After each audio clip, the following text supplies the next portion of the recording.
So container instances, you can create the container instance.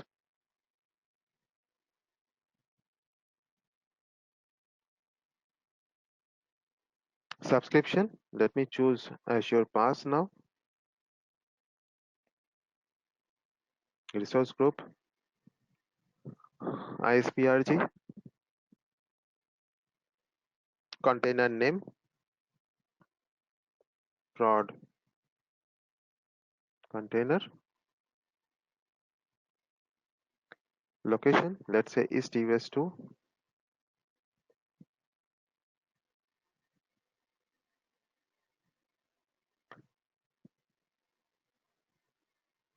Okay, so after choosing the locations, there is the option image source. How do you get the image? You can directly get the image from the quick start.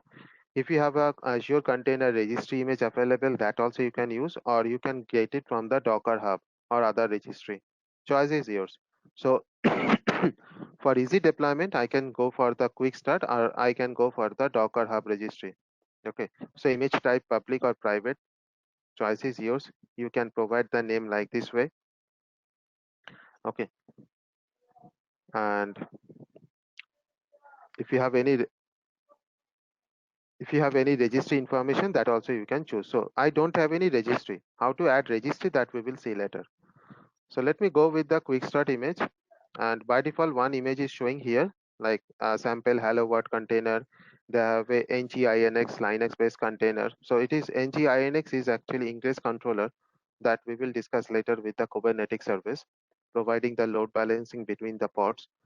And we have a Microsoft IES Nano server. The size is very heavy. If you deploy this one, your container instance size would be very heavy. Okay, so let me go with the simple one, very small size it is. The container instance, this is a physical host machine, you can say, where your container instance will execute. Okay, will be provisioned and image will be executing there.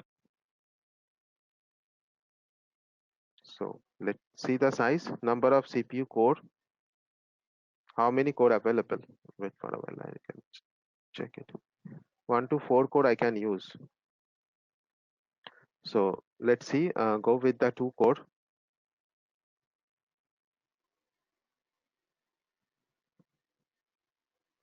And memory, though the default memory would be okay, just for uh, understanding, let me go with the 2 GB of memory. So no GPUs are available for the East US 2. That is a region based limitations, you can say. If you choose some other region, you could probably have the GPU. GPU is required to process your graphics, high-end graphics related things. If your application is having or running with high-end graphics, then GPU is very much required. So in that case, we have to change the location from East US to some other location where the GPU can be available. Okay, but for right now I don't have any GPU requirement, so I just use the normal size and go to networking, choose your networking.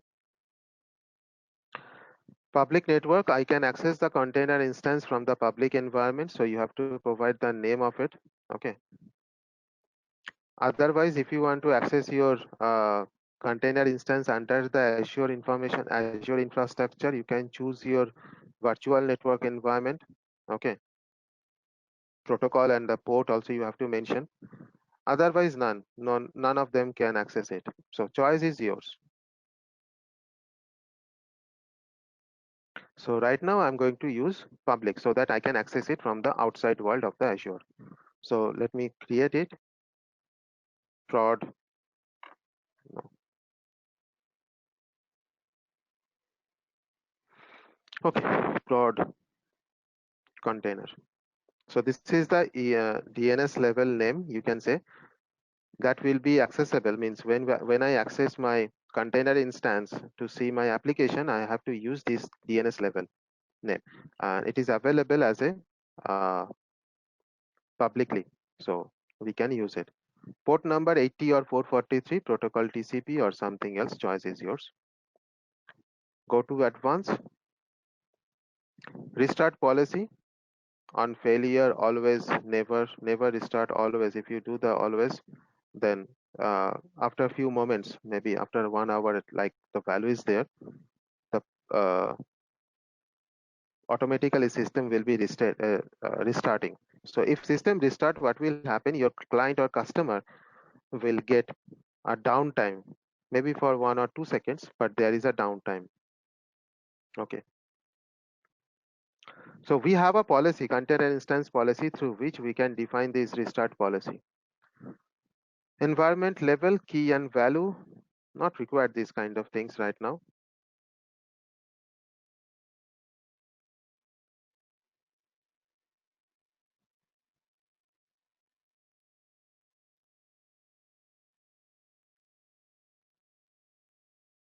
Wait for a while.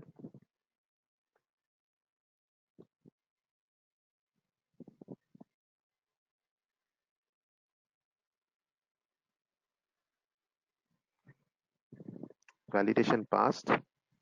Now create.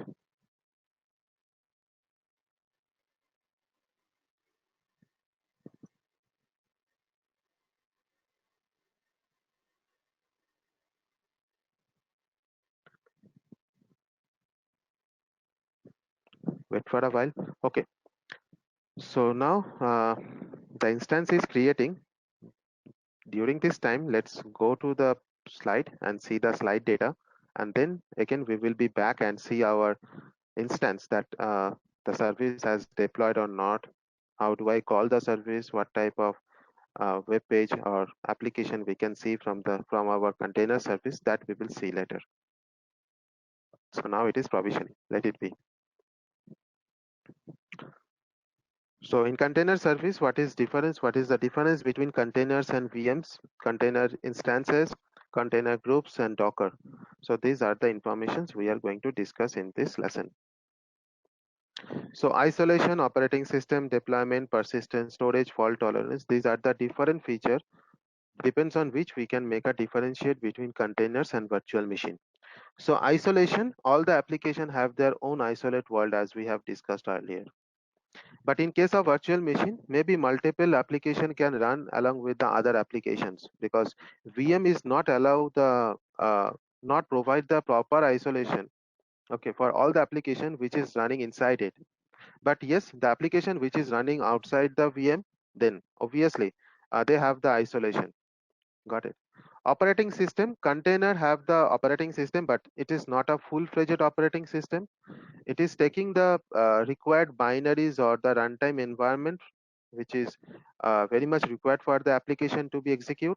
So those amount is there, but virtual machine having the full size of operating system available. Okay. Deployment, deploy individual containers by using Docker via command line, or you can use Azure Kubernetes for our orchestrator process, or you can use Docker command also in the Linux environment to deploy it. For virtual machine, we need a hypervisor running behind, and once we have the proper hypervisor, we can uh, provision multiple virtual machine that our host machine is supported. Okay, we have different type of hypervisor available. Hyper-V for VMware ESXi is there.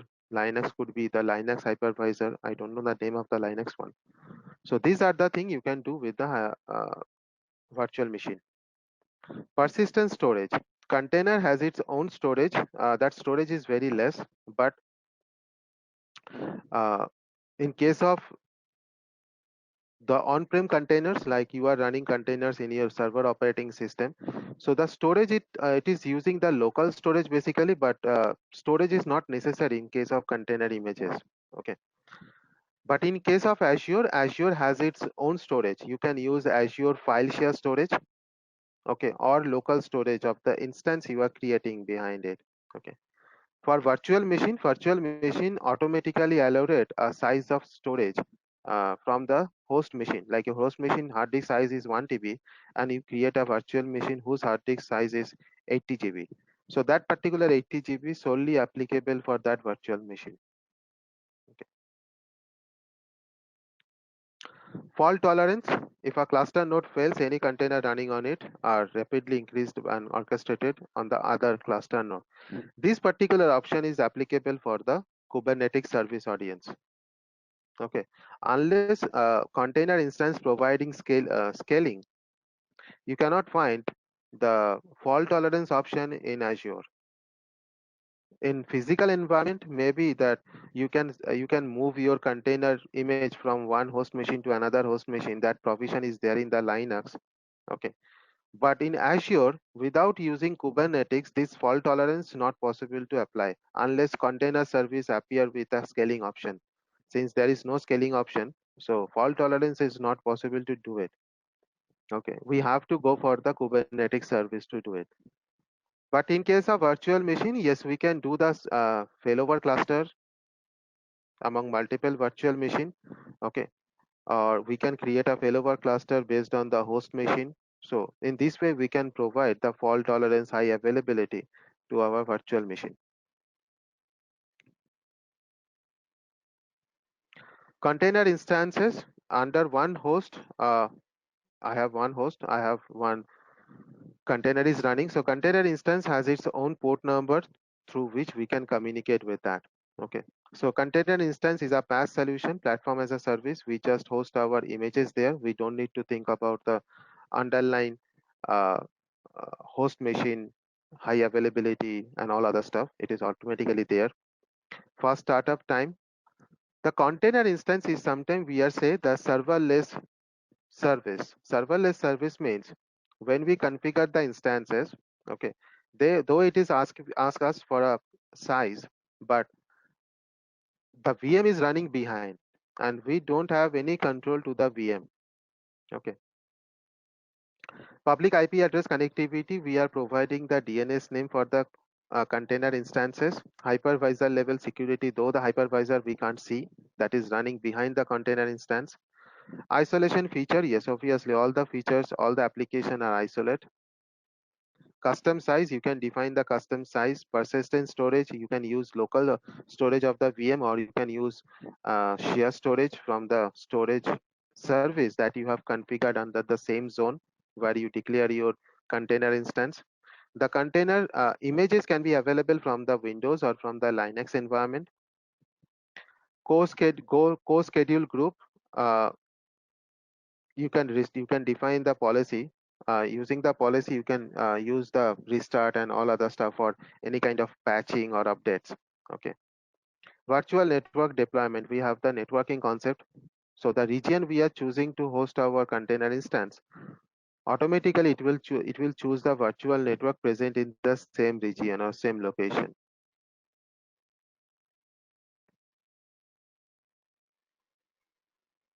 So if you have a multiple containers under the container group, you can define the port number, and based on the port number, the different container will be calling.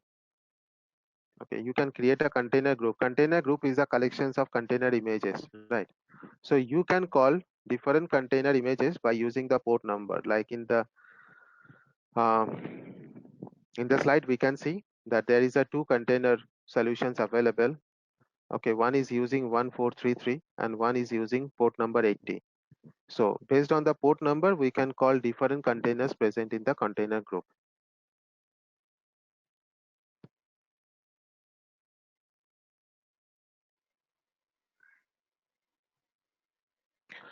Docker. Docker actually is a runtime environment where based on which the images can execute. Okay. So as I told you the story, the Docker previously was only using with Linux, means Docker provide the image services for the Linux environment, but now they are also providing image solution to the Windows environment. So in Windows environment, the Docker engine has been there. In Server 2016, when we try to host the container instance, okay, the Docker engine is need to be enabled, and that is there. Docker engine is there, and based on the Docker engine, the Docker images can be executed there. So for Docker engine, we have a Docker server, REST API to communicate with the server, Docker client. Docker client is the client where uh, you provision your images. That is called Docker client. A Docker server is a server who is scheduling the instance provisioning, managing, and all those stuff. That is called Docker server. To communicate with the Docker server, we are actually using command prompt. Okay, we need to download the Docker command packages, install it, and then you can communicate with the Docker server.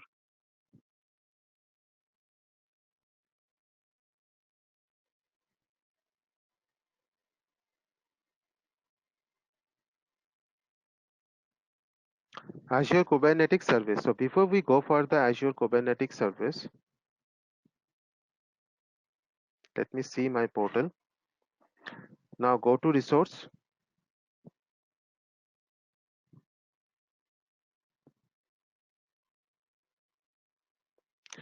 That is the FQDN name through which you can call your images, image better to say, and you can copy this and directly you can paste it here.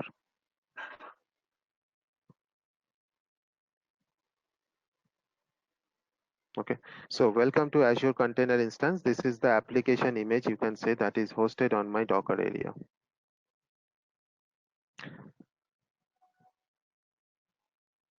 Yeah, so that particular application is running inside my Docker instance.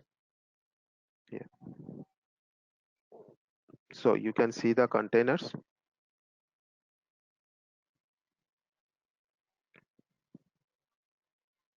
One container is running.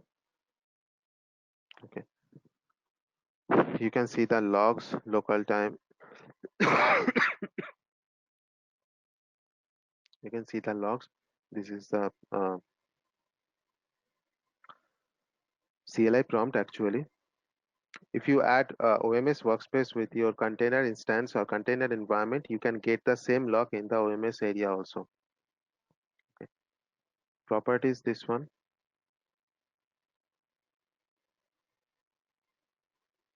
So all the information that you have chosen during your container creation, those information you can see. The image that I have chosen, that is Microsoft/ACI hello world dot latest. The tag is latest. Okay. So if you know how to run Docker concepts, means physical Docker environment, the container instance deployment would be very easy. It's really very easy.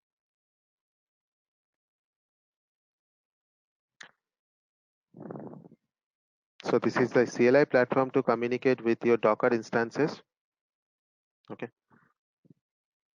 This is the CLI platform. So if you are okay with the CLI platform, you can use this one, or you can use the uh, web-based communication also. That is also okay. You are going to the same area.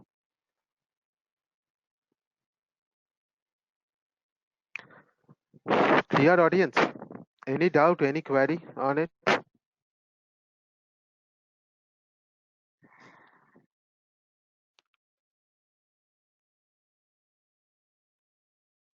Audience, any doubt?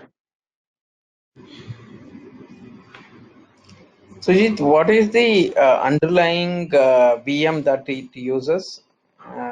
Basically, can we, log into those VMs? Mhm. No, we cannot log into those VMs. We can't. That is the problem with this, because the container instance is a platform actually. So the VM which is running behind, that is a platform VM, and we don't have any connectivity with the platform VM.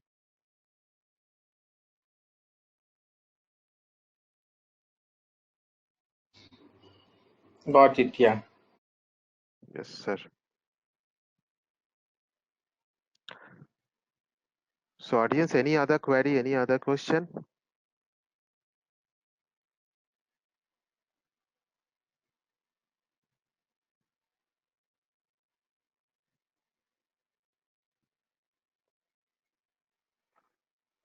Okay, so now we are going to the Kubernetes service.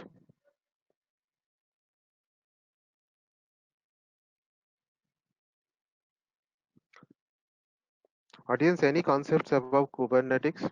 Anyone have done the Kubernetes course, the full course of the Kubernetes? Anyone in the panel?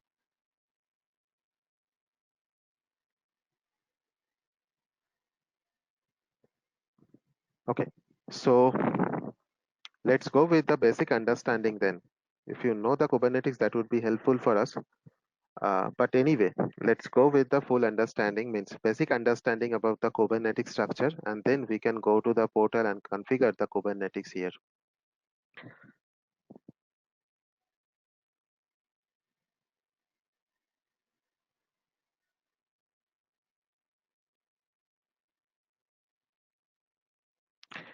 In Kubernetes cluster,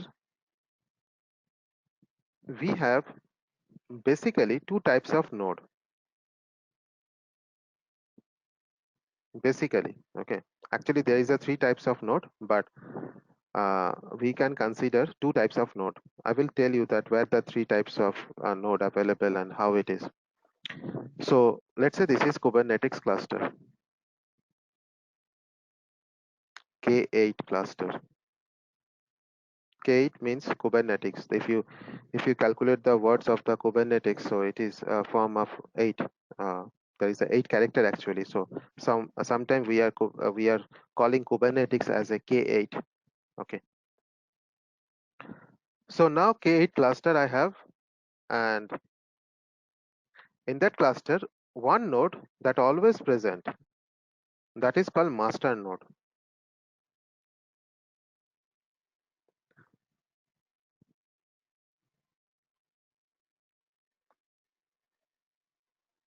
This master node is responsible to manage your entire cluster. What image will be provisioning, in which particular node it will be provisioning, how it is managing, what is the network communication, how it is communicating with the external world, everything is managed by the master node. Okay. So in master node, the elements we have that we need to discuss, that is called scheduler. First of all, we have the API server or API.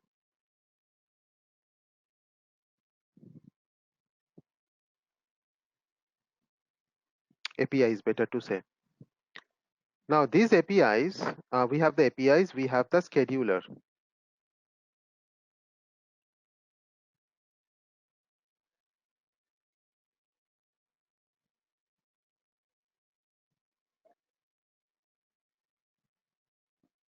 Scheduler. And we have database called ETDC.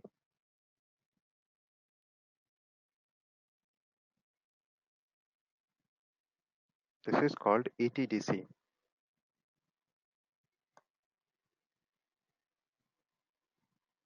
That is a database actually. And we have a controller.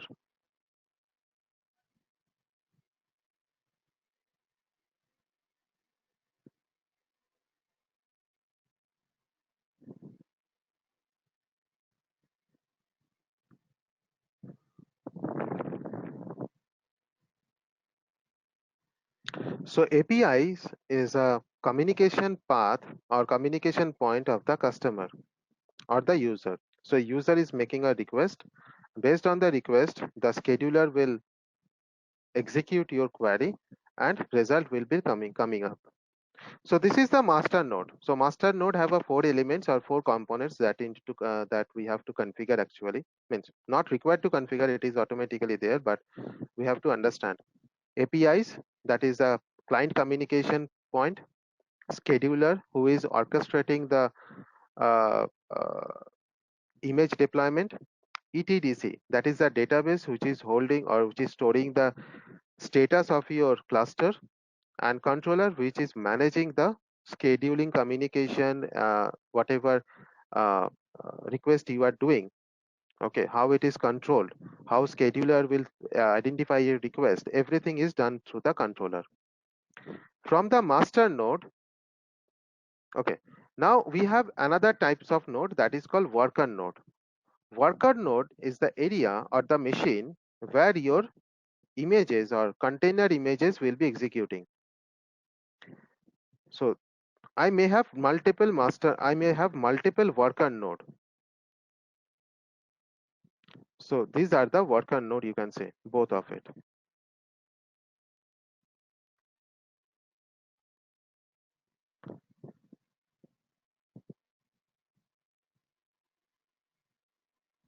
These two are the worker node. Under each worker node, we can provision pods. What is pods?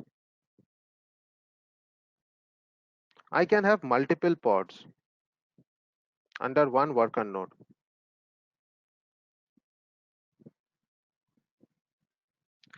The pods is a virtual execution environment, or you can consider the pods as a virtual machine.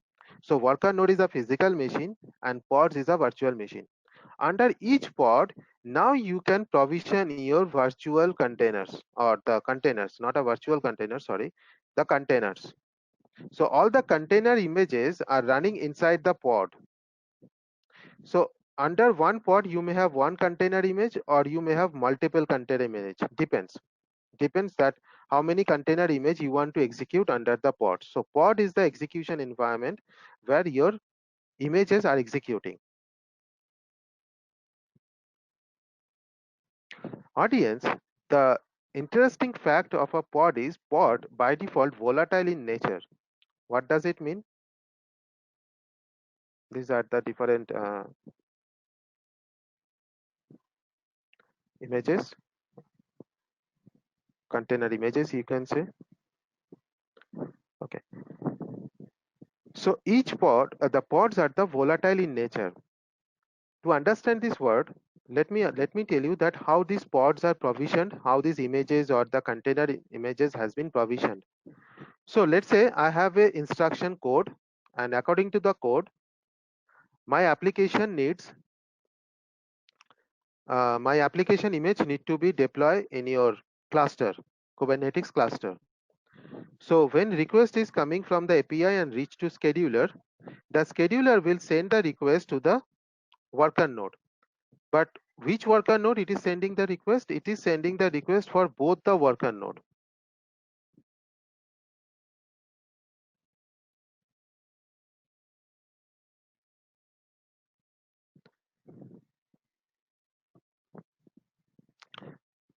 Now every worker node have a agent installed automatically. That agent is called kubelet.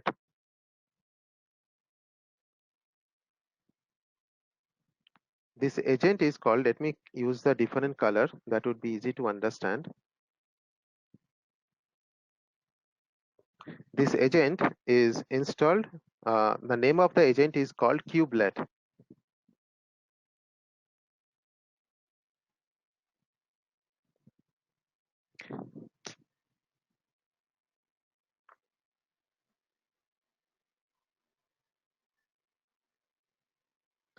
So both the worker node have the kubelet agent.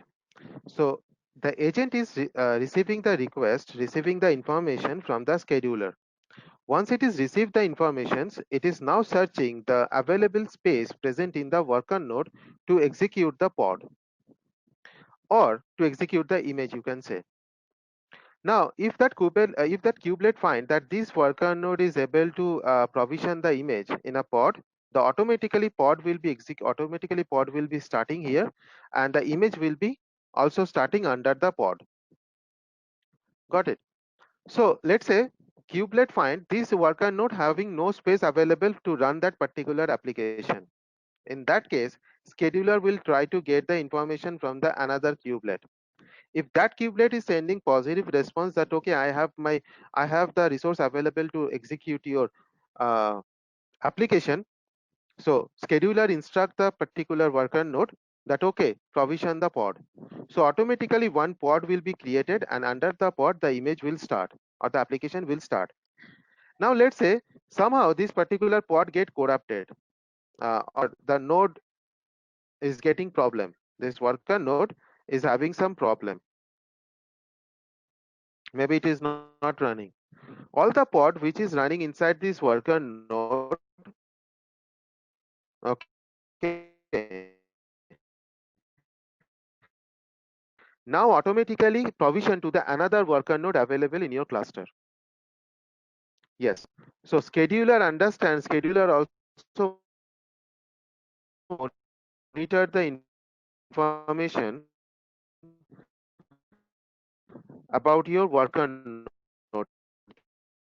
That how it is running. If they have any problem with the worker node, automatically the pods which is running the worker node, no storage space available into the worker node, then in that case, to provision new pods to the different worker node, that would be a challenging thing. So in that case, you can have some kind of limitations, means you can have some kind of delay or latency.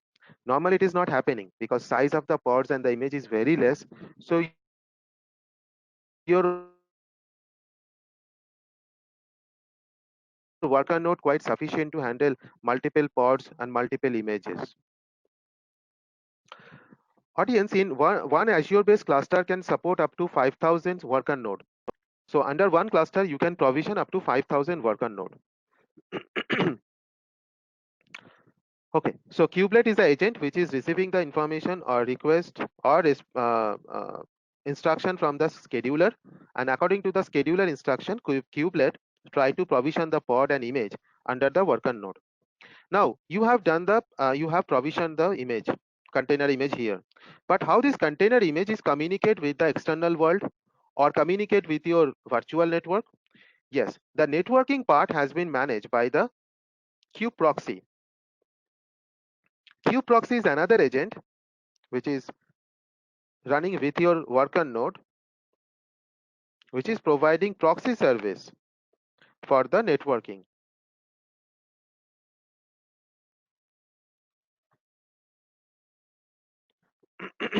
Kubeproxy.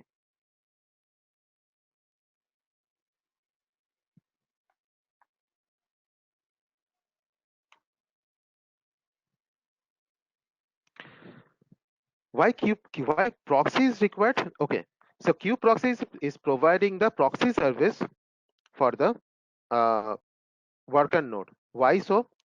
Audience, the pods are running with a different IP address or different network than the network where your node is working.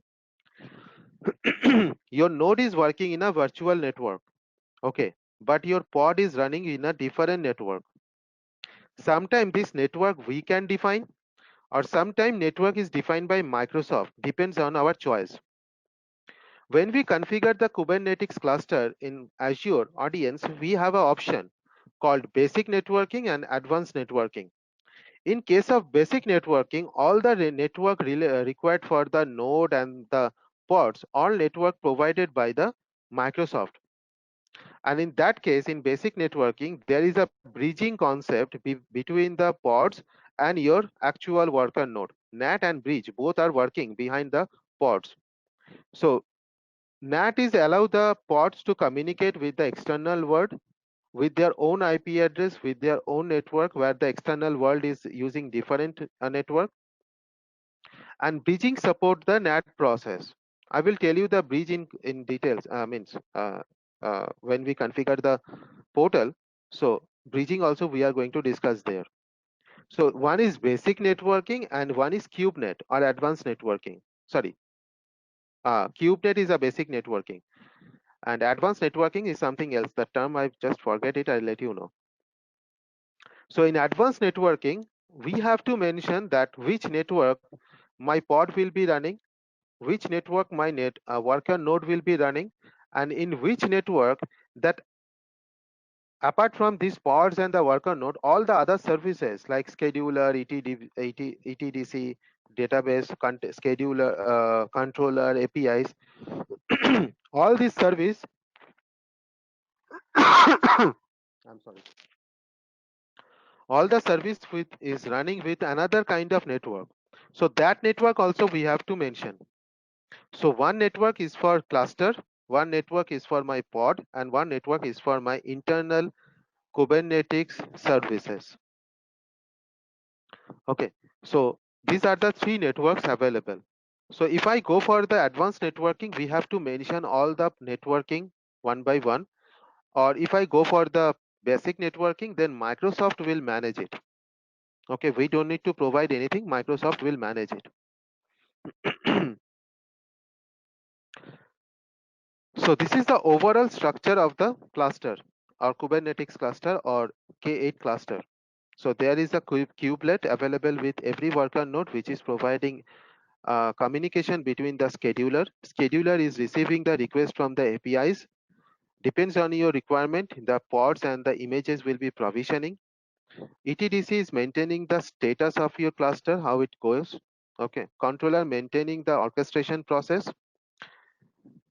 Proxy is maintaining the network connectivity between your pods and the outside worker node, and it is a proxy service.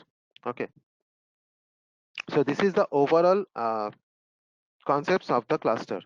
Now there is another option that is called ingress controller. Ingress controller is a load balancer between the pods. Okay, so that we can enable in our Azure infrastructure, but it is very true that ingress controller, instead of using ingress controller, we can use normal load balancer in case of production environment. Okay, because ingress controller something which is allow your pods to communicate with the outside world directly. In production environment, that is not always recommended. That's why ingress controller in Azure environment we are not enable. But okay, I will tell you that how do you enable it, but it is not recommended by the Microsoft. Instead of ingress controller, you can use your own load balancer. That will give you some kind of isolation between your external world and your internal world. But ingress controller makes your pods available to the external directly.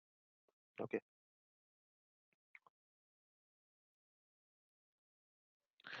So let me go to the portal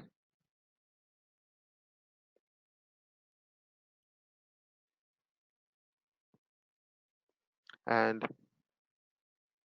create your Kubernetes cluster. So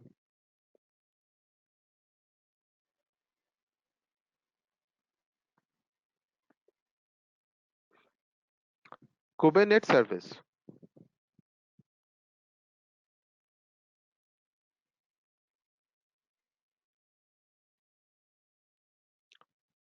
Create Kubernetes service.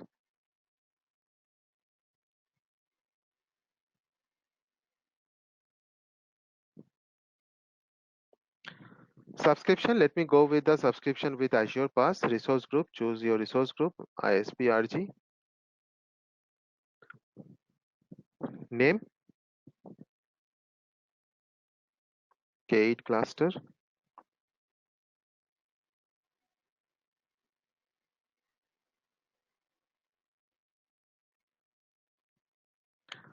Location, let's see, go with the East US 2.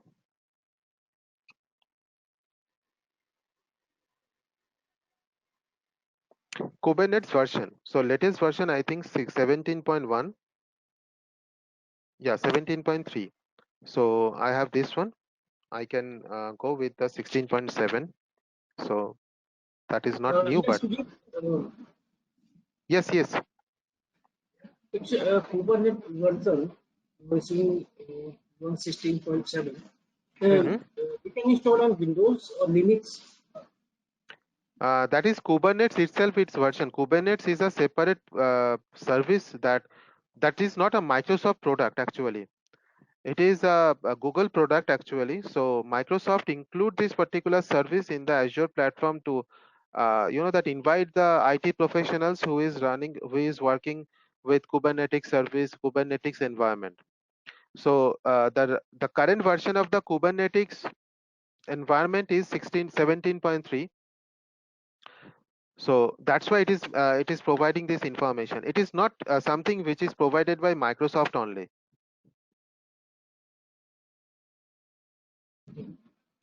Am I clear? Yeah.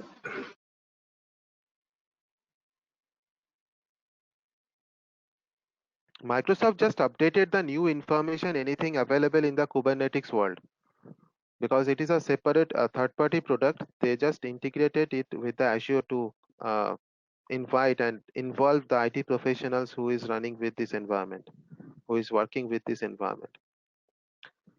Okay, so now after choosing the version, now I can come here, primary node pool. So node pool is a collections of worker node. By default, it is 3 worker node. You can increase it or you can decrease it.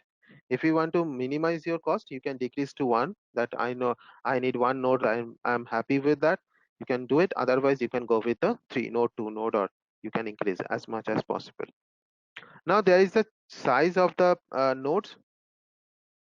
Since these nodes are the virtual machine, so that should have some size, so we can check the size. And when I choose the size, whatever node I have been choosing after that, all the nodes have the same set of size.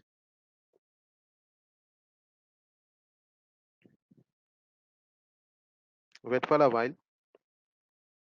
Let me see the pricing. Clear all filters. Okay. Let me go with this one. Very less amount I'm going to pay. Okay. So I will go with the 3 node only. Now go to the node pool. Automatically one node pool has been added with the 3 node. Virtual node, enable and disable. What is this? One is node pool and one is virtual node.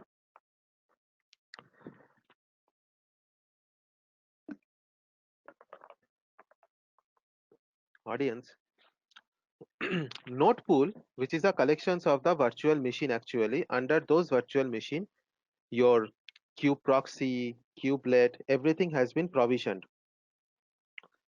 But virtual node is actually container instance. The container instance that we have discussed in our previous lesson, virtual node is that one. So instead of mentioning or instead of creating any node pool, physical virtual machine in my cluster, I can use container instance in my cluster. Okay, what is the effectiveness of it? If I use container instance, the scaling of the container instance much more faster than the virtual node or worker node, because worker node, since it is a virtual machine, to scaling out or scaling in of the virtual machine will take some time. But if you compare with the only instant scaling out, scaling in, that will take very less time. Very less time it is taking. Okay, that's why we can go for the virtual node. But Microsoft is saying instead of using virtual node in production, you should use worker node. Virtual node using in production, that is not recommended at all. Okay, but for demonstration purpose, we can enable it. We will see that how virtual node has been created. After getting the node details, we can see the virtual node details also. So virtual node is effective for the case where your environment need to be scale out or scale in. So instead of scaling your physical virtual machine, which is present in your node pool, you can scale out your instances. Will take very less time. Okay. Now under this virtual node, we have that option VM scale set. So VM scale set is applicable for the worker node. You can define the VM scale set, enable or disable. So VM scale set are required for multiple node pool. Okay. So if you have multiple node pool, you can configure the VM scale set. That's good. Now we can move ahead. Authentication.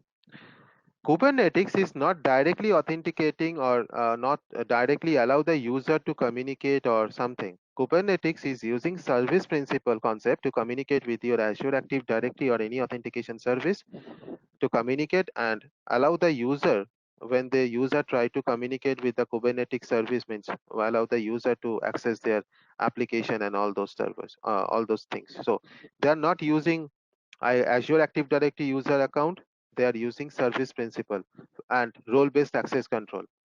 If your service principal that Kubernetes service is creating have no permission to uh, uh, work with your Azure infrastructure like virtual network communication and all those things, then if you create your pods, if you create your worker node, still that particular service, still that particular application is not visible to us. So we have to enable the role-based access control and we have to define the service principal. If we have any service principal before we have created, that we can use, or you can go with the new one that is automatically created during your cluster creation process. Now go to networking. When you come to the networking, there is a two option. One is basic and one is advanced. But audience, this basic and advanced is grayed out. I can't choose at basic one. Why? Because of this reason. if I just go back, sorry, in the node pool, I have mentioned virtual node. When I mention virtual node, I cannot use basic. If I disable the virtual node audience and go to the networking, see, now basic option is available to me. The basic means the entire IP address provisioning, assignment, everything is managed and maintained by the Microsoft. Okay, but advanced networking, we have to provide it. So anyway,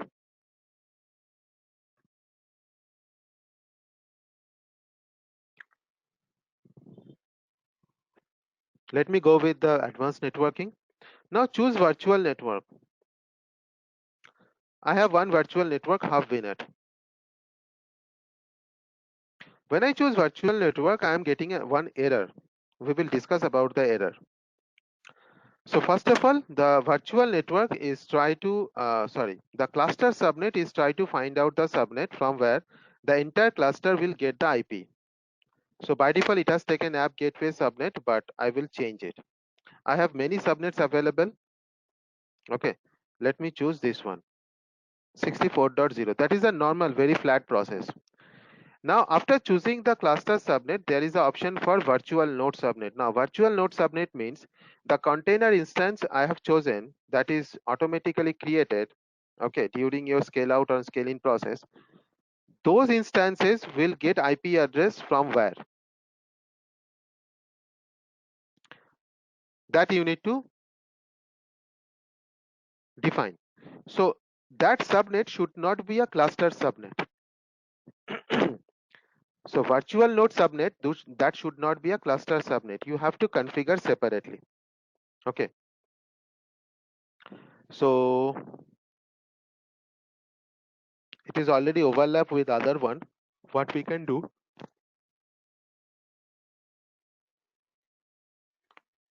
Mm, I cannot use any of it because all are the assigned to the something else. So let me manage my own subnet.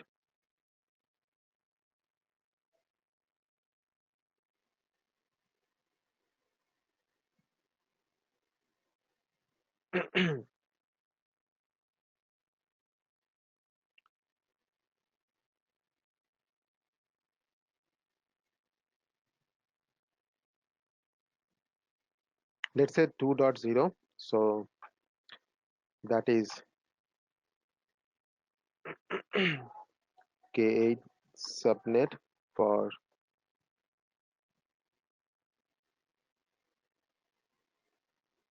virtual node.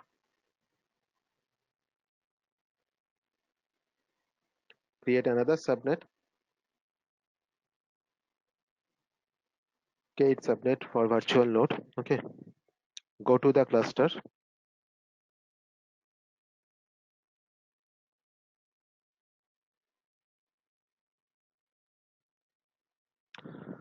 So if my virtual node means if container instance scale out, container instance is creating and it is scaling out for any reason, it will take the IP address. All instances will take the IP address from this subnet. And since we have a bridging enable behind my network pod or cluster pod, so automatically that will communicate with our pods and will communicate with our external world. Okay. Now Kubernetes service address range. Now this one should not be a any subnets or any range belongs to my previous area like cluster virtual node. So this particular range is something which is separate. Okay, what I can do, I can say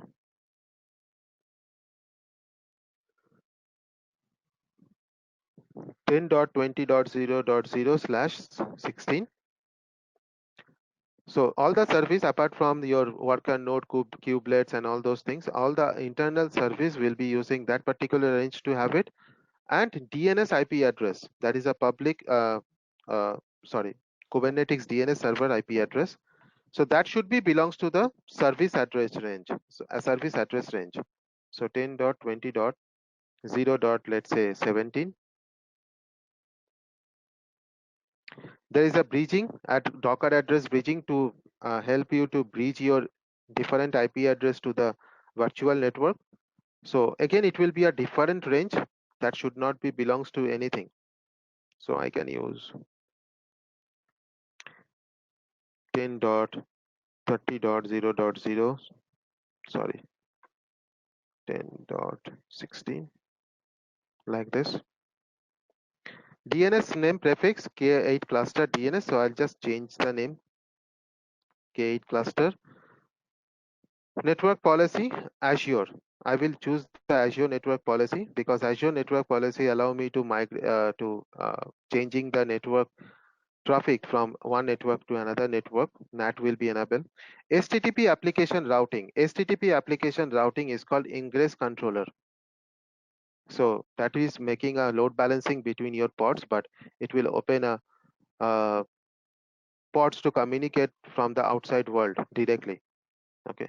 So it is recommending that you can off it or you can go with enable also. Choice is yours. Now go to integration. So if you have any container registry, seamless, okay. I don't have any right now. So analytics service, Azure Monitor. To monitor your activity of your container of your Kubernetes environment, it is creating OMS workspace, or we can say analytics workspace.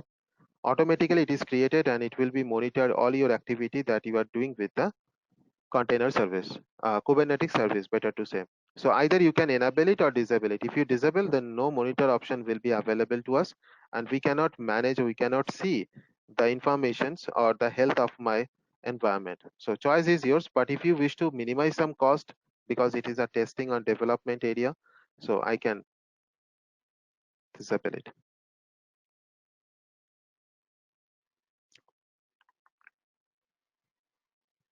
Validation fail. Let me check in the basic where I did mistake. The maximum node you cannot select one due to remaining quota in the selected subscription is 2 core.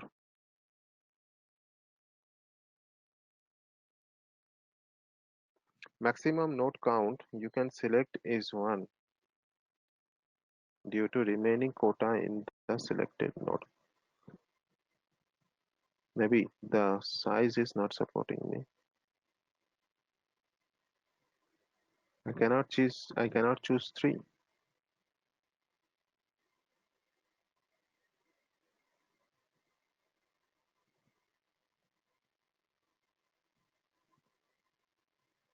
Okay, the size problem, because I have to pay less, so I cannot use 3 instance.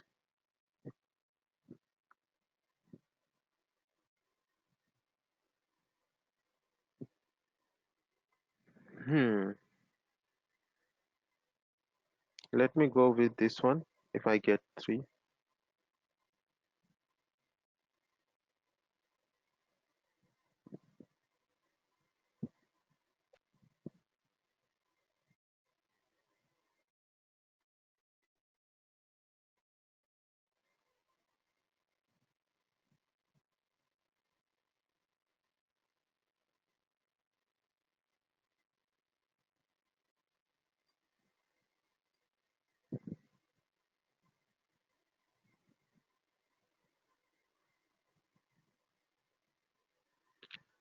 Let me choose different size because I need 3 nodes.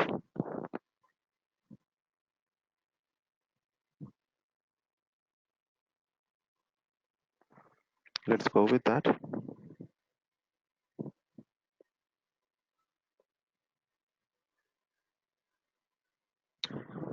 Select one due to remaining quota in the selected subscription. Oh ho.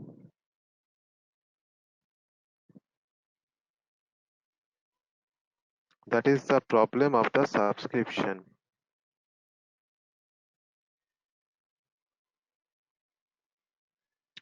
I am using Azure Pass, so maybe for Azure Pass the amount I have left in my account, that is not supporting 3 instance.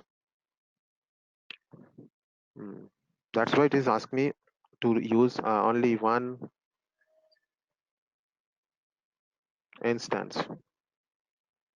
Anyway, audience, my subscription and my available balance, which is there, that is not supporting me to go with the 3 instance. So I just got the problem due to that.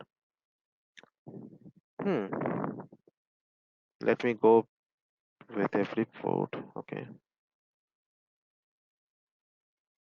Review. Okay, I will create only one worker node.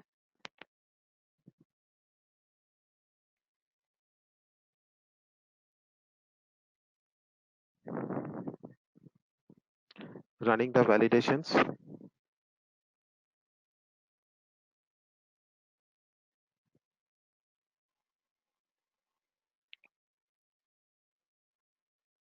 And create it.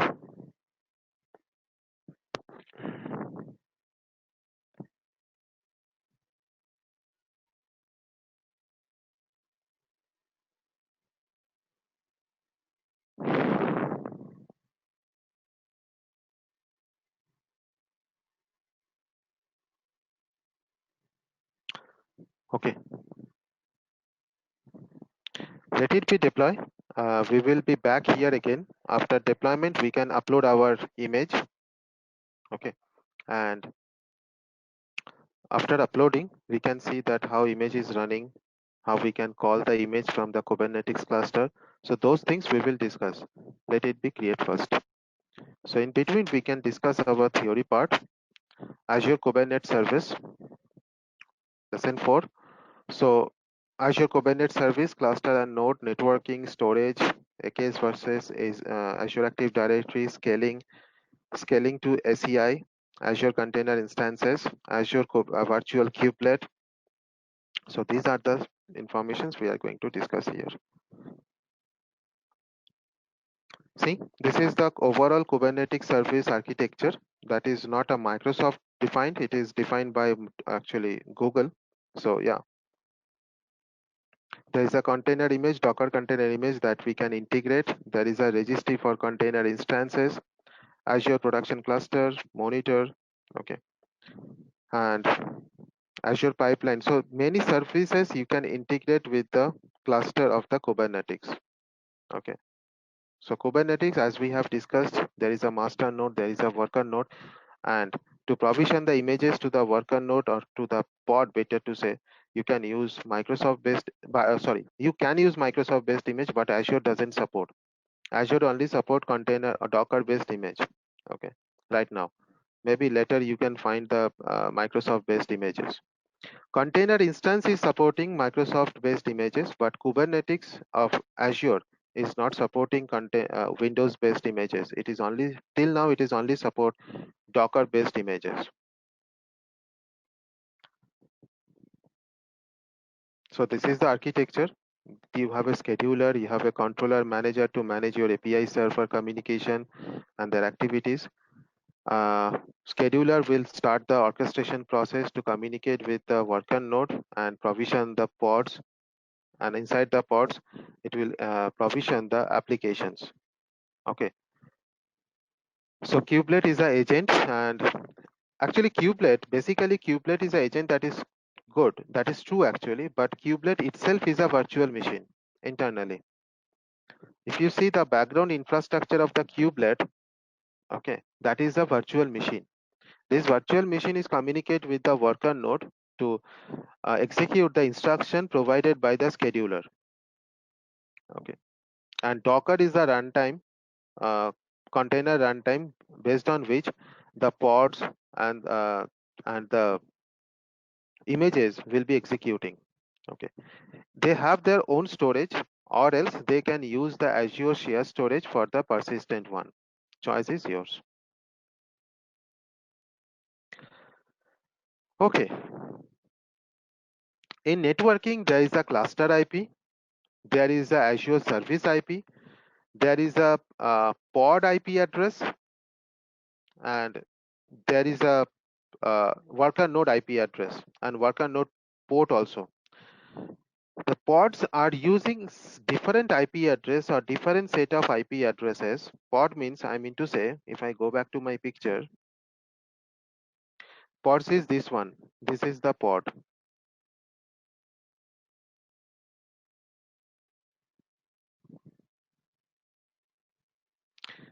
These are the pod. Okay.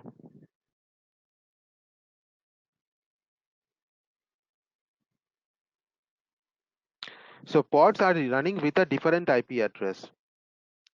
When pod is communicate with the worker node, and from worker node it is communicating with the virtual network, so there is a NATing and bridging, both are applicable.